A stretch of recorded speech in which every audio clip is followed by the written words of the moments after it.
తాకట్లో ఉన్న మీ బంగారాన్ని విడిపించి ఆ రోజు ఆన్లైన్ రేటుకి కొంటాం. Sharma gold company. ఓం నమో వెంకటేశాయ. నేను Geetanjali. Welcome to Suman TV. ఇవాళ మనతో పాటు ఉన్న అతిథి రామకిషోర్ ఆచార్యులు గారు. నేను ఇలా చెప్పడం కన్నా శ్రీవారి దాసుడు అని చెప్తే చాలా త్వరగా అర్థమవుతుందండి. స్వామివారి గురించి, వారి లీలల గురించి, అలాగే స్వామికి పెట్టే నైవేద్యాలు ఎలా వండి వార్చాలనే దాని గురించి కావచ్చు, మనకి ఎన్నో రకాల సమస్యలు, వాటికి ఎటువంటి పరిహారాలు చేసుకుంటే బయటపడతాం, ఇలాంటి వీడియోస్ ద్వారా చాలామందిని ఆధ్యాత్మిక మార్గంలో నడిపిస్తూ ఎంతోమందికి స్వామి వైపు నడిపించారని చెప్పుకోవాలండి. శ్రీవారి దాసుడు అనగానే మీకు ఒక ఛానల్ కనపడుతుంది, అందులో ఇలాంటి ఎన్నో వీడియోస్ ఉంటాయి. నాకు అనిపించింది వారితో ఒకసారి మాట్లాడాలి, మన ప్రేక్షకులకు కూడా తెలియచేయాలి ఎన్నో విషయాలు, మరీ ముఖ్యంగా స్వామివారి గురించి, మనకుండే సమస్యలకి ఏవైతే ఉన్నాయో వాటికి పరిహారాల గురించి అని వారిని ఆహ్వానించాము. వైజాగ్ నుంచి ఇక్కడికి వచ్చారండి. మన ఆహ్వానాన్ని మన్నించి ఇక ఆలస్యం చేయకుండా గురుగారితో మాట్లాడదాం. జయ శ్రీమన్నారాయణ. నమస్కారం గురుగారు. జయ శ్రీమన్నారాయణ. గురుగారు, వీడియోస్ చూస్తూ ఉంటాము, అసలు ఎన్ని రకాలుగా స్వామికి మేము ఎంత దగ్గర అవ్వచ్చో చెబుతూ ఉంటారు మీరు. అలాగే ఎన్నో పరిహారాలు కూడా తెలియచేస్తారు, ఎన్నో సమస్యలు. ఎక్కువ మంది ఎదురు చూసేది, అడిగేది ఉద్యోగం గురించి అండి.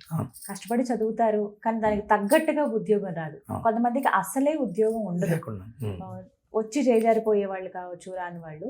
కానీ మీరు కొన్ని వీడియోస్లో ఇలా చెప్పేటప్పుడు ఉద్యోగం గురించి ఒక పరిహారం కూడా తెలియచేశారు. అది పాటించి ఎంతో మంది ఉద్యోగం పొందారని స్వామి అనుగ్రహంతో అని విన్నాము. మరి మాకు కూడా తెలియచేస్తారు, ఇంకా తెలియని వాళ్ళు చాలా మంది ఉన్నారు ఉద్యోగం కోసం ఎదురు చూసేవాళ్ళు. తప్పకుండా. ఎందుకు ఈ సమస్య రావటము, అలాగే ఎటువంటి పరిహారం పాటిస్తే స్వామి ఖచ్చితంగా ఉద్యోగాన్ని ప్రసాదిస్తారు? ఇది ఉద్యోగం కోసం అయితే గనక శ్రీరామ పట్టాభిషేక సర్గ, అంటే రాముల వారి అంతా పూర్తి అయిపోయి రాజ్యంగా వచ్చేసిన తర్వాత ఆయనకి పట్టాభిషేకం చేశారు కదా. ఆ పట్టాభిషేకం చేసిన విధి విధానం ఏదైతే ఉందో అదంతా చదవడం. ఇది రామ పట్టాభిషేక సర్గ, శ్రీరామ పట్టాభిషేక సర్గ. అంటే రాముల వారికి పట్టాభిషేకం చేసినటువంటి సన్నివేశాన్ని వాల్మీకి మహర్షి రచించినటువంటి సర్గ. ఈ శ్లోకాలు ఏవైతే ఉంటాయో ఇది రోజు ఒకసారి నియమ నిబంధనలతో, ఆడవారికి ఇంక ఇబ్బంది కూడా ఉండకపోవచ్చు 99% ఆడవారికి. ఎందుకంటే 11 days చాలు. 11 రోజుల పాటు ప్రతిరోజు కూడా ఉదయాన్నే లేచి ఈ 123 శ్లోకాలు ఉంటాయండి. ఇవి ఈ 123 శ్లోకాలు చదువుకోవడమే.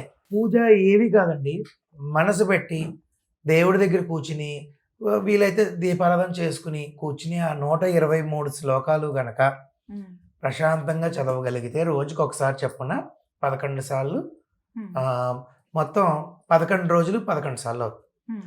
ఉల్లిపాయ, వెల్లుల్లిపాయ ఇవన్నీ మానేయాలి. ఉద్యోగం గురించి బాధపడే వాళ్ళు ఎక్కువ మంది హాస్టల్లో ఉంటారు. ఆ హాస్టల్లో వాళ్ళకి ఉల్లిపాయ వెల్లుల్లిపాయ లేకుండా తినలేరు. కాబట్టి ఆ 11 రోజులు కష్టం పడైనా పెరుగన్నం మాత్రం తినచ్చు. అక్కడే ఉంటుంది పెరుగన్నం, కొంచెం కష్టపడాలి. తర్వాత భూశయనము అంటే మామూలుగా కింద పడుకోవాలని కాకుండా కనీసం చాప వేసుకునైనా పడుకోవాలి, తప్పదు, కొన్ని తప్పదు. ఇలాగా ఉల్లి వెల్లుల్లి లేకుండా భోజనము. తర్వాత వివాహం అయిన వారు ఉద్యోగం కోసం దీని గురించి చూస్తే బ్రహ్మచర్యము. ఇవి 11 days కనుక పాటిస్తే వెంటనే వచ్చిన వాళ్ళు నాకు తెలుసమ్మా, వెంటనే వచ్చిన వాళ్ళు తెలుసు. మొదలుపెట్టిన 5వ రోజు వచ్చిన వాళ్ళు నాకు తెలుసు. అయిపోయిన తర్వాత నెలకు వచ్చిన వాళ్ళు, 2 నెలలకు వచ్చిన వాళ్ళు తెలుసు.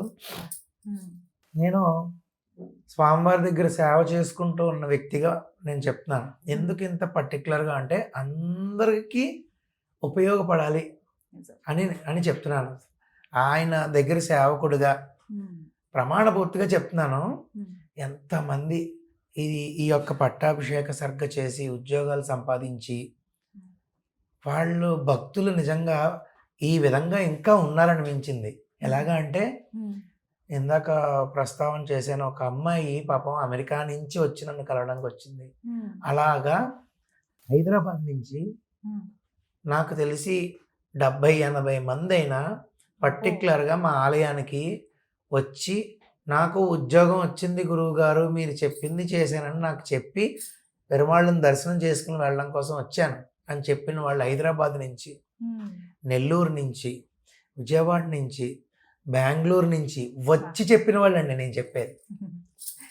హర్యానా నుంచి హర్యానా ఓ. నుంచి మన వాళ్ళే అక్కడికి వెళ్ళి స్థిరపడి ఉద్యోగం అక్కడి నుంచి వచ్చి ఎంత మంది నా దగ్గరికి వచ్చి చెప్పారంటే నేను ఎంత ఆనందపడ్డానంటే అంత ఆనందపడ్డాను.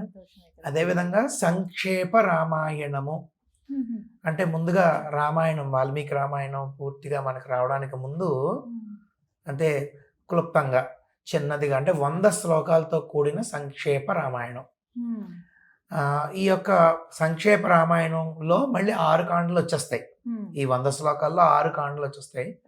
ఇది కూడా ఇదే విధంగా పట్టాభిషేక సర్గ ఎంత అయితే మనకి కట్టబెడుతుందో రాజ్యాన్ని ఇస్తుంది, అందులో ఫలశ్రుతిలోనే ఉంటుంది.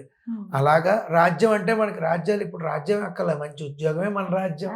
మన రాజ్యం సుభిక్షంగా ఉంటుంది, మన రాజ్యం అంతే కదా. ఈ సంక్షేప రామాయణం 100 శ్లోకాలు కలిగి ఉంటుంది. 100 శ్లోకాలు గనక ప్రతిరోజు అయితే పట్టాభిషేకం సర్గ లేదా ఇది రెండు రాముడే, 2 మార్గాలు ఉన్నాయి.